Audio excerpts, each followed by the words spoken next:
Hi everyone! Magandang umaga, tanghali, hapon at gabi sa inyong lahat kung sa mang panig ng mundo kayo naroroon. Ako nga palang muli si Lerma Novales Sarmiento, ang writer at author ng aklat na to na pinamagatang Life in 3 Parts. Ang layunin at misyon ng aklat na to ay para magbahagi ng ebanghelyo sa buong mundo para ipakilala na ang banal na spirito na lumukob kay Birheng Maria ay ang siyang totoong ama ni Kristo na nagsugo kay Kristo. Si Kristo ay ang bugtong na anak ng banal na spirito na siyang sinugo para hikayatin ni Kristo ang mga tao na magsisi, tumalikod sa paggawa ng masama at magbalik loob sa banal na spirito para patawarin ng banal na Espiritu Santo ang kasalanan ng mga taong lumalapastangan sa Kanya at nang sa gayon ang kaluluwa ng mga taong ito ay muling ipanganak sa spirito at pabanalin ng banal na spirito na maging kapatid ni Kristo sa spirito. Ang niloloob ng aklat na to ay patungkol din sa siyensya at politika. Honestly, yung politika patungkol sa ating bansa ay nasasaad din dito sa aklat na to. At naririto yung mga pangalan ng ilang mga kilalang leaders sa ating bansa.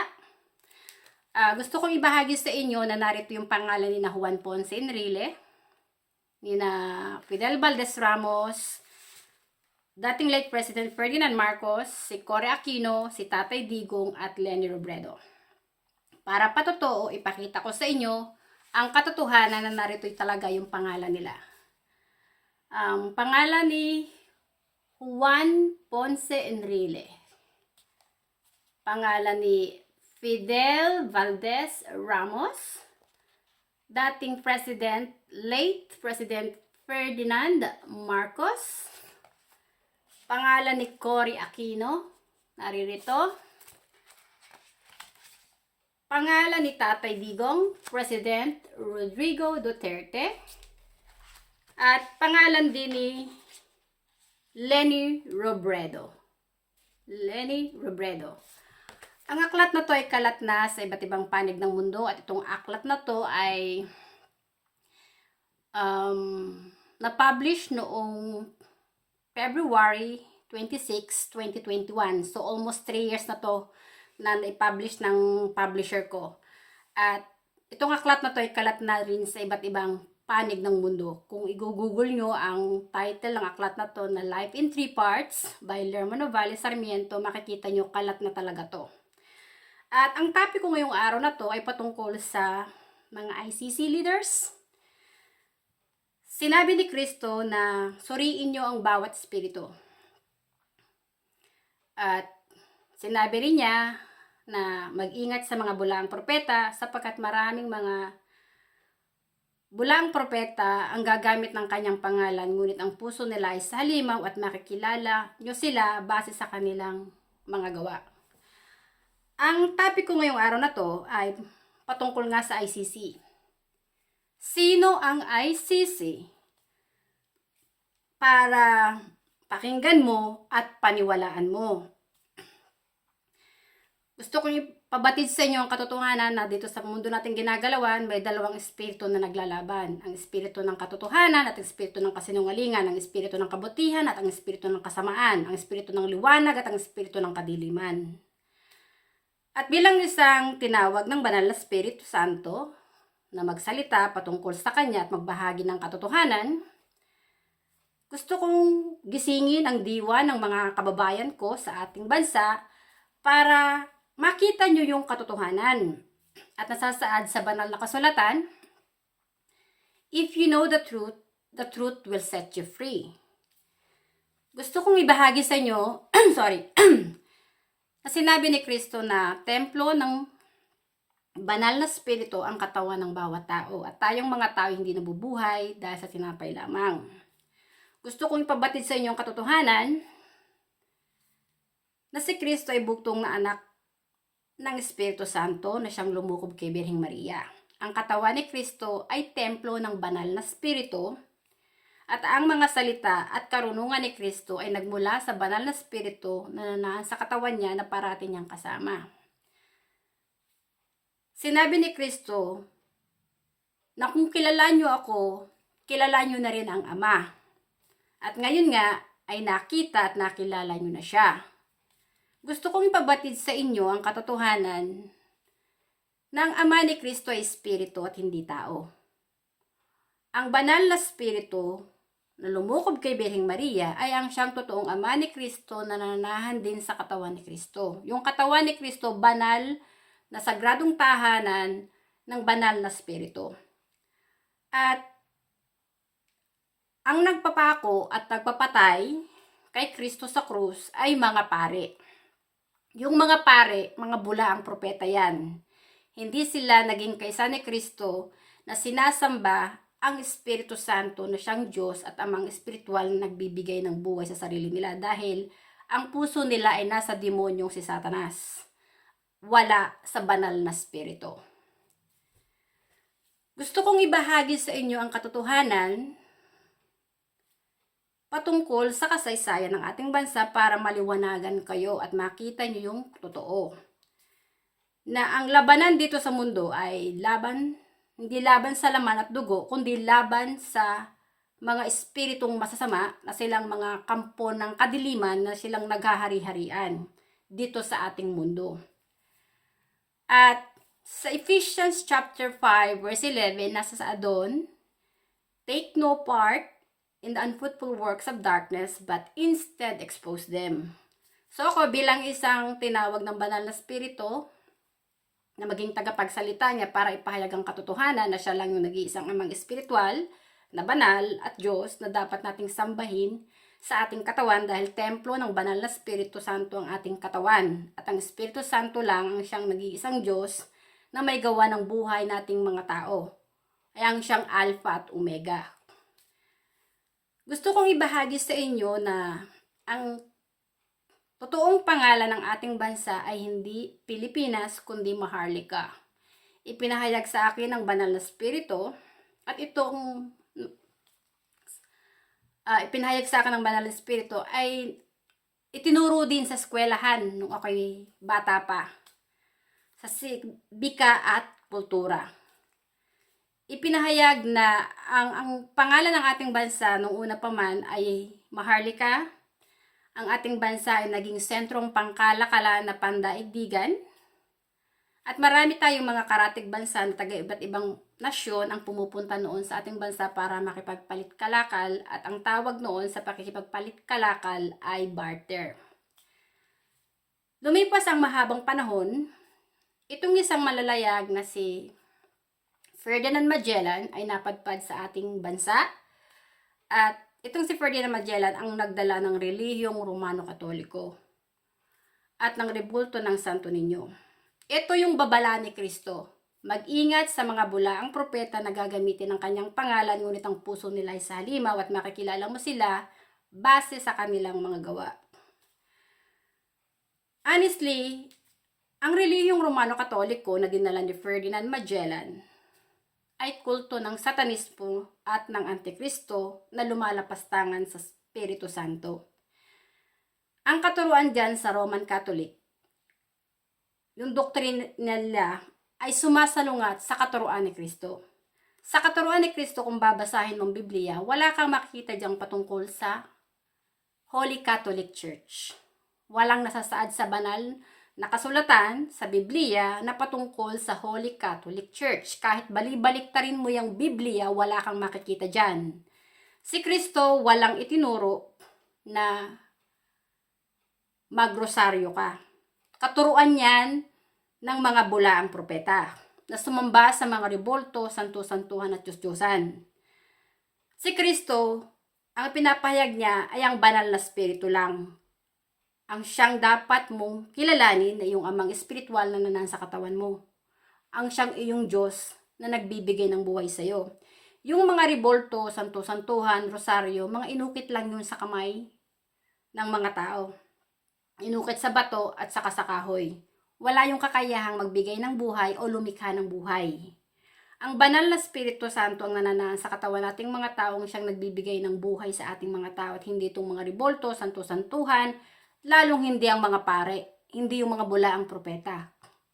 Honestly, nagpapatay kay Kristo ay mga pare. Ang nagpapatay kay Dr. Jose Rizal ay mga pare din. Ang nagpabagsak sa Himeng Marcos kay dating late President Ferdinand Marcos ay mga pari din at mga Amerikano.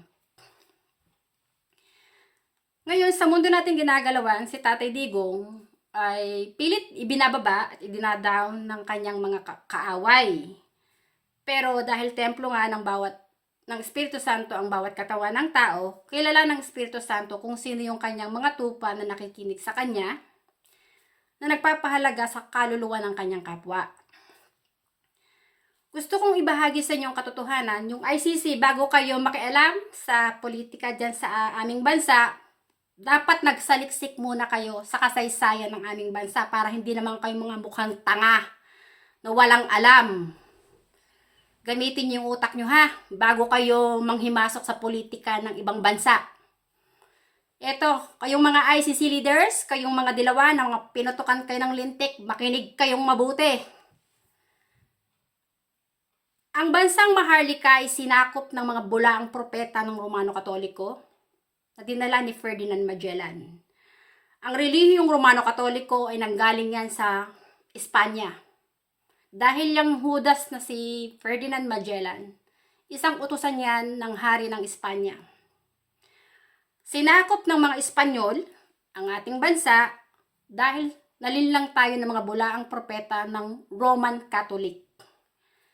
Na silang nagdala ng rebolto ng Santo Niño para sambahin ang mga rebolto, santo-santuhan at Diyos-Diyosan. Which is ipinagbabawal yan ng Diyos. Nasasadyan sa banal na kasulatan na huwag kayong gagawa ng rebolto na inukit sa bato, sa kahoy, na siyang sasambahin nyo sa inyong lupain. Anong kabutihan ang idinulot ng relihiyong Romano Katoliko na dinala ni Ferdinand Magellan kung sinakop tayo ng mga Espanyol? Sinikil nila ang kalayaan at kapayapaan sa ating bansa at ninakaw ng mga Espanyol ang lupang hinirang ng banal na spirito. Dahil ang totoong pangalan nating bansa ay Maharlika at hindi yan Pilipinas. Kung kaya sinabi din dati nung si Dr. Jose Rizal na bago pa man dumating ang mga Espanyol, may nauna pang kasaysayan, which is ang katotohanan. Maharlika ang totoong pangalan ng ating bansa na naging tanyag noong unang panahon na naging sentrong pangkalakalan na pandaigdigan bago pa man dumating ang mga Espanyol. Ito yung sinasabi ni Kristo na mag-ingat sa mga bulaang propeta. Dahil marami nga ang gagamit ng kanyang pangalan, ngunit ang puso nila ay sa halimaw. So, sino ang mga Roman Catholic leaders sa tingin nyo? Kung nilinlang nila ang mga ninuno natin, sinakop tayo ng mga Espanyol gawa ng mga Roman Catholic leaders, ano sa tingin nyo ang mga Roman Catholic leaders? Mga banal? Nasugo ng banal na spirito? Well, lumalabas doon ang katotohanan na yung espiritu ng mga leaders ng Roman Catholic ay mga ahas, mga ulupong, mga impostor, na nanlilinlang sa mga tao para sumamba sa mga rebolto at santo-santuhan at para iduluhin ang sarili nila na sila yung spiritual father dito sa mundo. Nasasaad sa Matthew chapter 23 verse 9, Do not call anyone father here on earth, for there is only one Father and He is in heaven. Kung uunawain mong mabuti to, ang ibig sabihin dito, huwag mong iiduluhin ang sino mang tao dito sa lupa na siyang iyong amang espiritual. Dahil iisa ang amang espiritual mo at iyon na yung amang espiritual na nasa langit lang. Dahil ang amang espiritual ng ating kaluluwa ay ang banal na spirito na siyang nasa langit na kasama ni Kristo. Dahil si Kristo bugtong na anak ng banal na spirito. Hindi siya anak ng Papa ng Romano Katoliko. Yung Papa ng Romano Katoliko, Judas din yun, ulupong yun, na siyang nanlilin lang din sa mga tao, na siya yung iduluhin, na siyang banal na spirito, na Holy Father dito sa mundo. Pero yung Judas na yun, tao rin lang yun, na katulad natin, hindi siya nakahihigit sa atin. Itong ICC, wala naman talaga kayong alam patungkol sa history ng aming bansa. Mga pinutukan kayo ng lintik, magaling kayong manghimasok, pero hindi naman nyo inaalam muna ang katotohanan. Ito, ang katotohanan, dadagdag ko, makinig kayong ICC leaders, yung mga dilawan. Ikwento nyo to, yung sinasabi kong Tagalog, i-translate nyo sa ICC leaders nang maintindihan nila mga pinutukan ng lintik na mga yan. Pagkatapos tayong sakupin ng mga Espanyol, naglaban ng Amerika at ang Espanya. At ang ginawa ng Amerika, inari din nilang pag-aari ang ating lupain. Napagkasunduan sa Treaty of Paris, alam to ni Tatay Digong, dahil alam ni Tatay Digong ang history sa ating bansa. Napagkasunduan sa Treaty of Paris na ang bansang Amerika ang siyang maghahawak sa ating bansa. So ang ginawa ng mga Espanyol, ipinagbenta tayo sa mga Amerikano. Kung kaya tayo sinakop din ng mga Espanyol.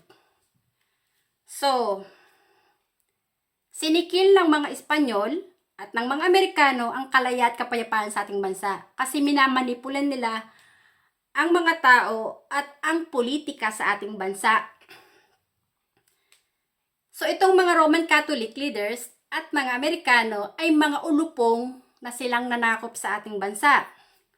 Yung mga dilawan, mga ulupong yan na bayaran ng mga Amerikano at mga Roman Catholic leaders.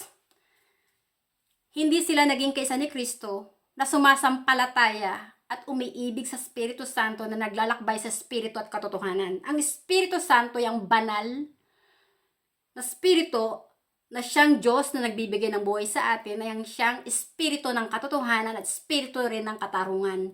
Walang sino mang tao ang makapanlilin sa banal na spirito. Kayong mga ICC leaders, sino kayo para sabihin yung aarestuhin nyo si Tatay Digong? What do you know about the history of our land? You hypocrite. You don't know anything about our history. And then, makikialam kayong manghimasok sa politika sa aming bansa. I would like to let you know that our nation was being invaded by the Spaniards because of the Roman Catholic leaders. They deceive us, the people in our nation. And then, the American leaders invaded as well our nation. So, these people who are the evil people who committed crime, not our President Rodrigo Roa Duterte. So who are you to arrest our former President Tatay Digong for saying that he committed crimes? Putang ina ninyo. Nung Second World War II, ito ha, makinig kayong ICC leaders. Mga dilawan, i-translate nyo to sa mga ICC leaders.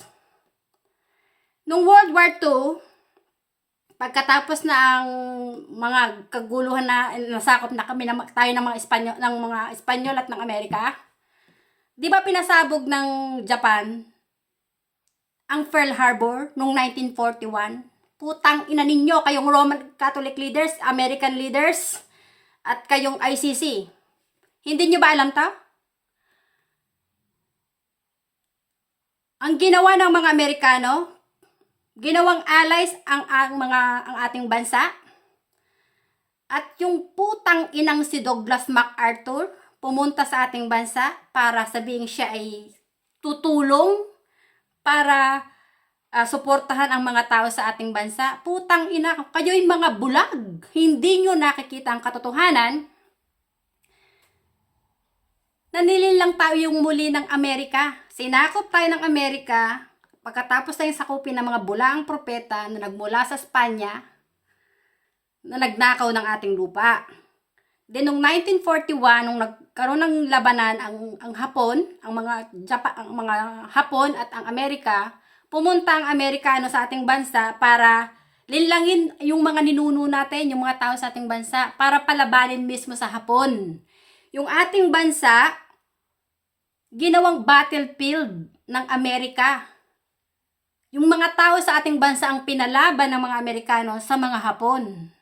So, sino ang nakawawa? Yung mga tao sa ating mismong bansa. Putang ina ninyong ICC leaders kayo. Saliksikin nyo to, ang mga Amerikano, ang maraming ginawang krimen. Ninakaw nila ang aming bansa. Nung World War II, dinurog nila ang aming bansa dahil nilinlang nila at ginawa nilang battlefield yung aming bansa para palabanin sa mga Hapon. Anong kabutihan ang idinulot ng Amerika sa ating bansa? Kayong mga dilawan, may utak ba kayong mga putang ina ninyo? Paano kayo naging isang mandirigmang espiritu na nagpapahalaga sa kaluluwa ng kapwa nyo? Mismo kapwa nyo, kababayan ninyo, kinakalaban nyo dahil mas pumapanig kayo sa mga demonyo. Honestly, narito na tayo sa huling panahon. Ang labanan dito ay Armageddon. At bilang isang tagapagsalita ng Espiritu Santo, matapang ako dahil ang banal na Espiritu Santo na nasa aking sarili, na nasa katawan ko nagsasalita. Sinasabi niya ang katotohanan. Ang katawan ko ay templo ng banal na Espiritu. Hindi ako nabubuhay para sa sarili ko lang. Sinabi ni Kristo, there is power once the Holy Spirit comes upon you. Well, honestly, I'm on fire with the Holy Spirit. He is the one who's giving light to me. He is the God of hosts who called me to speak on His behalf, to tell the truth, and to reveal the truth. To become the light to my neighbors in our nation. That we are not Filipinos by heart and by spirit, but we are the Maharlikans, the people that's been chosen by the Holy Spirit. We are being loved by the Holy Spirit. Hindi tayo dapat magpasakop at matakot dito sa ICC leaders, sa mga American leaders, sa Roman Catholic leaders, dahil sila yung mga kampo ng kadiliman na nanlilang sa ating mga ninuno at silang naghasik ng kaguluhan. Mga kampon sila ng kadiliman. Narito na tayo sa huling panahon. Tulad nga ng sinabi ko, nasasaad sa Ephesians chapter 5 verse 11, take no part in the unfruitful works of darkness, but instead expose them. This is what I'm doing now. Ine-expose ko kung sino yung mga demonyo, mga kampo ng kadiliman na silang naghahasik ng kaguluhan. Ito yung problema ng Amerika Feeling ng Amerika siya yung pinaka-Diyos dito. Pagdating sa politika ng ibang bansa, pakialamero, tapos sila yung magaling magdikta at manlinlang at magmanipula ng mga tao. Pag hindi nila gusto ang presidente sa isang bansa, pilit nila yung sinisiraan at binabagsak. Ang nagpabagsak kay dating late President Ferdinand Marcos ay mga leaders ng Roman Catholic. Yung si Cardinal Sinajudas, ang nanghikayat sa mga kaparian niya, sa mga madre, para pabagsakin si dating late President Ferdinand Marcos. Sa tulong ng mga dilawan at ng dalawang Judas, yung si Enrile, yung pangalan ni Enrile, Juan Ponce Enrile at saka ni Vidal Valdez Ramos, naririto. Sila yung dalawang ulupong nagtraidor kay dating late President Ferdinand Marcos ay mga Judas. Ipinahayag yan sa akin ng banal na spirito. Ang labanan dito sa mundo is Armageddon. Labanan ng mga kaluluwang mabubuti na sa panig ng banal na spirito at laban sa mga kaluluwang masasama na nasa panig ng demonyong si Satanas na silang naghahasik ng kaguluhan. Ang Amerika, ang Roman Catholic leaders, mga impostor, mga ulupong, mga kampon ng kadiliman. At yung mga pare, akala nyo banal, hindi yan banal. Dahil kung banal ang mga pare, di sana ang ating bansa hindi sinakop ng mga Espanyol. Sana malaya ang ating bansa, namumuhay na may kalaya at kapayapaan. Yung dating liwanag sa ating bansa, dapat hindi yung sinikil ng mga leaders ng Roman Catholic. Kung talagang sila ay sugo ng Diyos, sila ay talagang naging kaisa ni Kristo, na ang banal na Espiritu Santo ang kinikilalang amang espiritual. Pero itong mga leaders ng Roman Catholic, iniidolo nila ang sarili nila na sila yung tawaging spiritual father dito sa lupa. Pero putang ina ninyo, hindi nyo kayang linlangin ang banal na Espiritu. Dahil bawat katawan nating mga tao ay templo ng banal na Espiritu. Ang banal na Espiritu ang may hawak ng buhay natin. Dito sa mundo, ang buhay natin may simula at katapusan. Alam ng banal na Espiritu Santo kung sino yung kanyang mga tupa at kung sino yung mga ulupong na lumalapastangan sa kanya. Sinabi ni Kristo, ang kasalanan na walang kapatawaran ay kapag nilapastangan ng Espiritu Santo. Honestly, pag ginawan mo ng kasamaan ang iyong kapwa, at sinira mo yung kanyang pangalan, unang-una sa lahat dahil templo ng Espiritu Santo yung katawan ng kapwa mo. Hindi yung kapwa mo ang una mong winawalang hiya, kundi yung banal na spirito na nanaan sa katawan nito. Dahil ang puso mo ay naging sa demonyo, hindi mo sinasamba ang banal na spirito sa sarili mo, kaya winawalang hiya mo yung kapwa mo. Ako, bilang sa tagapagsalita ng Espiritu Santo, matapang ako dahil alam ko yung katotohanan. Na ang buhay natin dito sa mundo, lahat, nakasalalay yung sa kamay ng banal na spirito. At ang banal na spirito ang siyang magbibigay ng hustisya, ng katarungan. Dahil siya ang may hawak ng buhay nating mga tao. Hindi yung mga ICC leaders, hindi yung American leaders, hindi yung Roman Catholic leaders. Mga ulupong ang mga yan. Hindi ka dapat iniidolo. Hindi ka dapat sila pinaniwalaan. Hindi ka dapat sila sinasamba. Dahil sila yung mga kampon ng kadiliman. Ang banal na Espiritu Santo lang ang siyang nag-iisang Diyos na may gawa ng buhay nating mga tao. Templo ng banal na Espiritu ang katawan nating mga tao. At ang Espiritu Santo lang ang dapat nating sambahin, purihin, at ibigin ng higit sa lahat.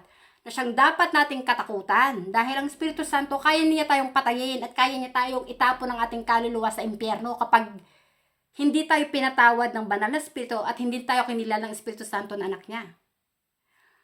Gaya ng sinabi ko sa inyo, ang banal na Espiritu Santo, ang nag-iisang amang espiritual at Diyos na nagsugo kay Kristo, ay siyang nananahan din sa katawan ko. Kung kaya si Kristo nagsasalita patungkol sa banal na Espiritu, ako nagsasalita din patungkol sa banal na Espiritu. Yung batas ng tao dito sa lupa, wala yung value sa batas ng banal na Espiritu. Dahil ang banal na Espiritu, ang siyang kataas-taasang Diyos na may gawa ng buhay ng buong sangkatauhan. Yang ICC leaders, honestly mga ipokrito kayo. Mag-research muna kayo patungkol sa kasaysayan ng aming bansa.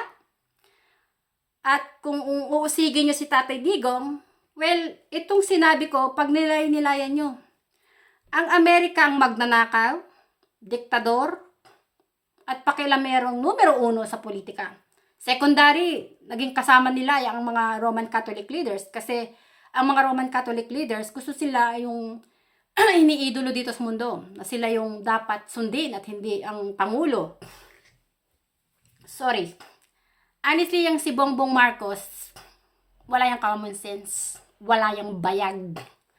Dahil ang totoo, kung siya ay may utak, hindi niya kukuhanin si Juan Ponce Enrile na maging chief legal counsel niya para gawin niyang advisor. Dahil yung Judas na si Juan Ponce Enrile, double-minded yun, na siyang nagtraidor sa kanyang ama, na nagtraidor din sa kanilang angkan. Then kinuha nitong si Bongbong Marcos Enrile na maging chief legal counsel. Nung maging chief legal counsel yung Judas na matandang yan, yung traidor na si Juan Ponce Enrile, nagulo na naman yung politika sa ating bansa dahil yung mga inilagay ni Tatay Digong na mabubuting tao, unti-unting pinapalitan ni na Bongbong Marcos, sina Juan Ponce Enrile at ng mga dilawan. Alam mo itong si Juan Ponce Enrile, tuso yan, pero ang kanyang katusuhan, hindi siya makakaligtas sa banal na spirito dahil ang may gawa ng katawan din ng Judas na matandang yan ay ang banal na Espiritu Santo. Lahat ng ginagawa ni Enrile is open book in the eyes of the Holy Spirit that is indwelling in his body. Because the holder of the life of that hypocrite man, double-minded man, is the Holy Spirit, which is the only one God that holds the life of every humankind. Kaya tayong mga tao, hindi dapat tayo magpasakop sa mga taong naririto dahil pare-parehas lang tayo. Pantay-pantay tayo na binigyan ng buhay ng banal na spirito para maglakbay dito sa mundo. Yung buhay natin dito, hiram lang, traveler lang lahat tayo dito sa mundo. Pagkatapos ng paglalakbay natin dito sa mundo, ang ating kaluluwa, lahat tayo pupunta tayo babalik ang ating kaluluwa sa Espiritu Santo para humarap sa paghuhukom. At ang maghuhukom sa bawat kaluluwa nating mga tayong banal na spirito, na siyang nananahan sa ating katawan, na nagbibigay ng buhay sa atin. Wala tayong itatago sa banal na Espiritu Santo, dahil siya lang ang nag-iisang Diyos, na dapat nating sambahin, purihin, at ibigin ng higit sa lahat, at dapat nating katakutan. Hindi yung mga impostor ditong nagkalat dito sa mundo. Yung American leaders, honestly, namumuro na kayo. Yung inyong sinasamba, yung dolyar ninyo, pera nyo ang sinasamba nyo. Ipinahayag yan sa akin ng Banal na Espiritu Santo na hindi ang Banal na Espiritu Santo ang sinasamba niyong Diyos. Ang master nyo ay ang inyong dolyar. Kaya nga nakalagay sa pera nyo, di ba? Nakalagay doon sa likod ng pera nyo, in God we trust. Sinabi ni Kristo, hindi ka pwede magsilbi sa dalawang Panginoon. Pipiliin ka at itatangi ka. Hindi ka pwede magsilbi ng sabay sa Diyos at sa pera. Ang sinasamba nyong mga ulupong kayong mga Amerikano ay ang dolyar ninyo, hindi ang banal na spirito. Honestly, kayong mga Amerikano leaders, yung bansang Amerika, lulupigin yan ng banal na spirito. Yung mga leaders dito sa mundo, kayo yung mga ulupong, yung lahat ng mga nasyon, yung mga inalipin nyo, na sinakop nyo, bubuo sila ng isang samahan para kalabanin mismo ang Amerika. Dahil ang Amerika ang pinaka-beast na bansa na nung una pa man, nung World War I, sila yung nagpasiklab ng kaguluhan. Sila yung nananakop ng lupa ng may lupa. Ninanakaw nila ang yaman ng lupa ng ibang bansa. Honestly, ang Amerika, pinapatay nila si Gaddafi. Pakialamero kasi ang Amerika sa politika ng ibang bansa. O ang ginawa nila, sila din nagpabagsak kay dating late President Ferdinand Marcos. Yung dating leader dyan sa Ukraine, hindi nila nagustuhan, pinatalsik nila, pinalit nila si Zelensky, ginawa nilang puppet si Zelensky. Anong nangyari sa ngayon sa bansang Ukraine? Durog na. Dahil ang Amerika, may puso yan ng sa halimaw. Ahas yan. Magaling yung malinlang at traidor yan. Gusto lang ng Amerika, kasi malaki ang galit nung si George Soros dyan sa Russia eh. Si George Soros kasi din naman ang nagpipinas sa politics dyan sa Amerika. Hindi naman to kayang itago ng mga Amerikano dahil bawat katawan natin ay templo ng banal na spirito. Ang Espiritu Santo ang may gawa ng buhay natin at bilang isang tagapagsalita ng banal na spirito, inilalabas ko yung katotohanan. Honestly, ang Rappler, ang financier niyan ay si George Soros. Si George Soros ang nagfinance para pabagsakin ang rehimeng Marcos. Ang ABS-CBN, pinasara yan dati ni late President Ferdinand Marcos. So, nagalit ang mga Lopez kay dating late President Ferdinand Marcos na nakipagkutsabahan kina George Soros. Sa mga Roman Catholic leaders, kina Cory Aquino. So, si dating late kina Fidel Valdez Ramos, kay Juan Ponce Enrile. So, lahat ng mga yan, nagsama-sama yung mga ulupong. Para sa dating late President Ferdinand Marcos, ibaon nila ang pangalat, dungisan nila, lagyan nila ng marka na sabihin na si dating late President Ferdinand Marcos ay magnanakaw at diktador. Pero ipinahayag sa akin ng banal na spirito, na siyang Diyos na aking sinasamba, na parating kong kasama, na siyang nagbibigay ng buhay sa akin, na siyang nagsasalita. Ngayon, para sabihin ko yung katotohanan, na ang mga Amerikano at mga Roman Catholic leaders ang siyang mga magnanakaw. Sinakop ng Roman Catholic leaders ang ating lupa, kung kaya inalipin tayo ng mga Espanyol. Dahil ang mga Roman Catholic leaders, nagmula yan sa Espanya, ang mga pari na yon, na pumunta sa ating bansa para linlangin ang mga tao na sumamba sa mga riboto, santo-santo at Diyos-Diyosan at idolihin yung mga pari ang silang spiritual father dito sa mundo. Yung American leaders, ganun din. Sinakop yung ating bansa. So, sino tong ICC? Para paniwala at pakinggan nyo. Sinakop tayo ng mga ibang nasyon. Inalipin tayo ng mga ibang nasyon. Ang ICC, ano ba yan? Di ba't ibang nasyon din pa rin ang mga putang na mga yan?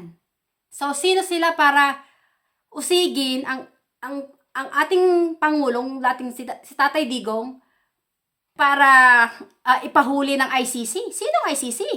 Para katakutan nyo. Mga ulupong ang mga yan. Hindi nyo dapat katakutan ng mga yan. Ang dapat nyo lang katakutan na yung banal na spirito. Dahil pag binawi na ng banal na spirito ang buhay sa katawan nyo at hindi kayo nagsisit, nagbalik loob sa Espiritu Santo, mamamatay ko yung mga ulupong. At ang kaluluwa nyo, lalangoy yun sa apoy ng impyerno. Totoong may impyerno at langit. Si Kristo ang bugtong na anak ng banal na spirito na siyang sinugo ng banal na spirito. Sinabi ni Kristo ng kasalanan na walang kapatawaran ay kapag nilapastangan mong Espiritu Santo at hindi lahat ng tumatawag sa Diyos ay maliligtas. Yang Roman Catholic leaders, honestly, ay mga kampon ng kadiliman, mga bulaang propeta na nagnakaw ng salita ng Diyos para linlangin ang mga tao. At yung katuruan talaga ni Kristo, binago ng mga ulupong. Itinataas nila yung pangalan ng kanilang relihiyon na Holy Catholic Church daw. Paano naging Holy Catholic Church yun? Ang isang holy lang naman, ang Holy Spirit lang. Na siyang ama ni Kristo na nagsugo kay Kristo. Na siyang Diyos na may gawa ng buhay nating mga tao.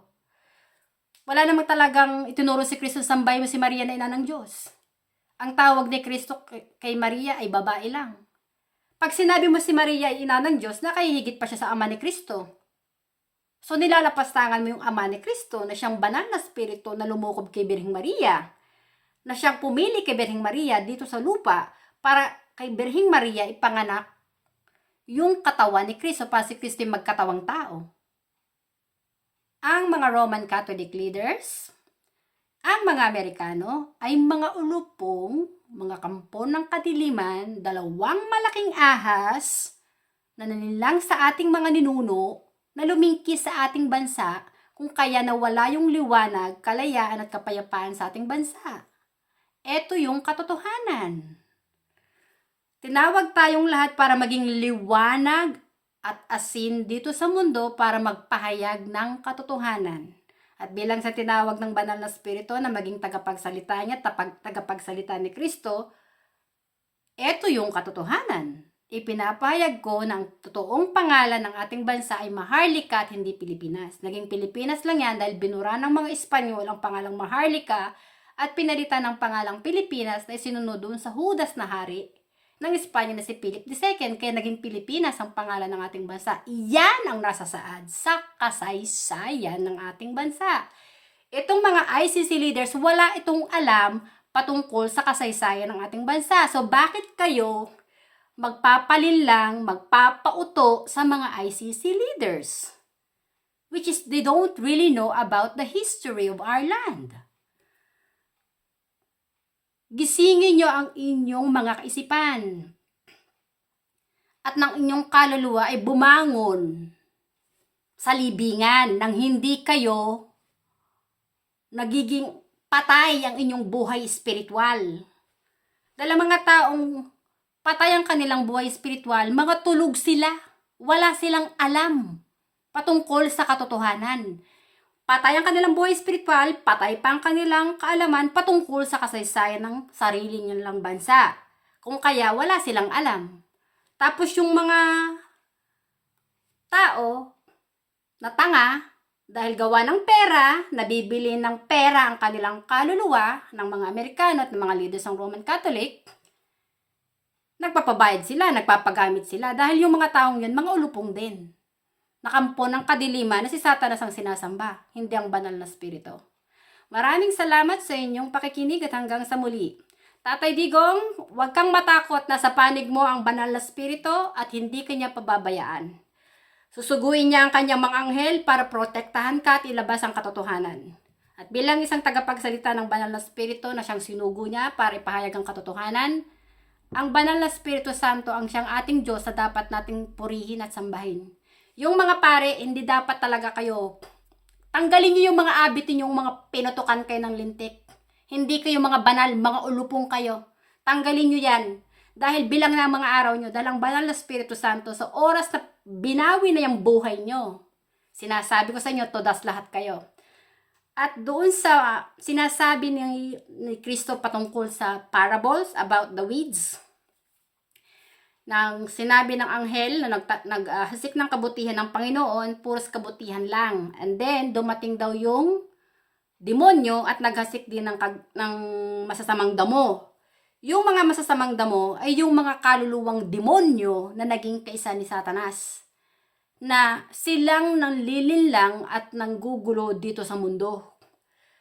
Sinabi ng Panginoon, ng anghel sa Panginoon kung bubunutin na daw yung masasamang damo. Pero sinabi ng Panginoon na huwag daw bunutin at sa harvest na lang daw ihiwalay yung masasamang damo, bigkisin at sunugin.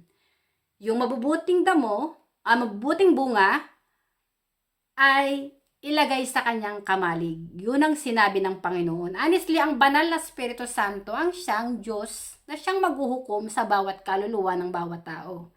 Yung masasamang damo ay yung mga bulaang propeta na lumalapastangan sa banal na Espiritu Santo. At yung mga Amerikano na ang pera nila ang kanilang sinasamba. Yan yung mga kampo ng kadiliman na ipinahayag sa akin ng banal na Espiritu na kanyang lulupigin ngayon, sa panahon nating nang ito ngayon, dahil ang labanan dito sa mundo ay espiritu. Espiritu mabubuti laban sa espiritong masasama. It is Armageddon, spiritual battle na tayo. Bilang isang tagapagsalita ng banal na Espiritu Santo, ipinapahayag ko sa inyong katotohanan na ang banal na Espiritu Santo ang siyang nag-iisang Diyos na banal, na may gawa ng buhay ng buong sangkatauhan. Ay siyang Ama ni Kristo na nagsugo kay Kristo. Ang katawan ni Kristo ay templo ng banal na Espiritu na siyang ipinapako at pinapatay ng mga pari sa krus. Dahil hindi nila tinatanggap na si Kristo ay anak ng Diyos. Ang banal na Espiritu Santo na parating kasama ni Kristo ay ang siyang Ama ni Kristo. Ang banal na Espiritu Santo na parating kasama ko ay ang siyang banal na Espiritu na Ama ng kaluluwa ko na siyang tumawag sa akin para magsalita patungkol sa kanya na ipahayag ko ang katotohanan. At nasasaad nga sa banal na kasulatan, truth will always prevail. Truth will always set you free. If you know the truth, you will be free. Thanks for watching. Bye!